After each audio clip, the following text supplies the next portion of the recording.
মাননীয় বিরোধী দলীয় নেতা।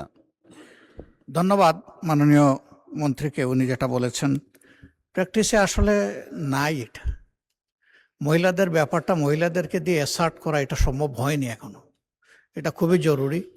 আমরা অনুরোধ করব যে এটাকে প্র্যাকটিসে আনা দরকার। বাকিটা উনি বলবেন, এখন প্রত্যাহার করার বিবেচনায় নিতে পারেন আপনি।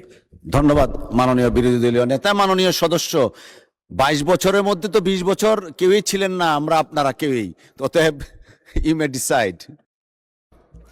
মাননীয় স্পিকার, আপনাকে ধন্যবাদ। আমি আল্লাহ তাআলার শুকরিয়া আদায় করছি, বিশেষ করে আমাদের সাবেক তিনবারের প্রধানমন্ত্রী দেশনেত্রী বেগম খালেদা জিয়াকে। উনি একটি নির্বাহী আদেশের মাধ্যমে সেই দিন এটা বুঝতে পেরেই উনি সেদিন নির্বাহী আদেশও দিয়েছিলেন। এটা এখনো কার্যকর আছে, হয়তো যেখানে মহিলা ডাক্তার নাই সেখানে অসুবিধা হয়, কিন্তু সম্মানটা করা হয়। আমি চট্টগ্রামের পোস্টমার্টাম মর্গের মধ্যে আমি 2-3 বার প্রায় প্রতি মাসেই গিয়ে সফর করি। এগুলো প্র্যাকটিসের মধ্যে আসে, কিন্তু মহিলা ডাক্তার নাই বলে কিছু অসুবিধা হয়। আমাদের মাননীয় বিরোধী দলের নেতা এবং আমাদের আমির জনাব ডক্টর শফিক সাহেব যথার্থই বলেছেন যে প্রত্যেক জায়গার এটার কার্যকরী নাই।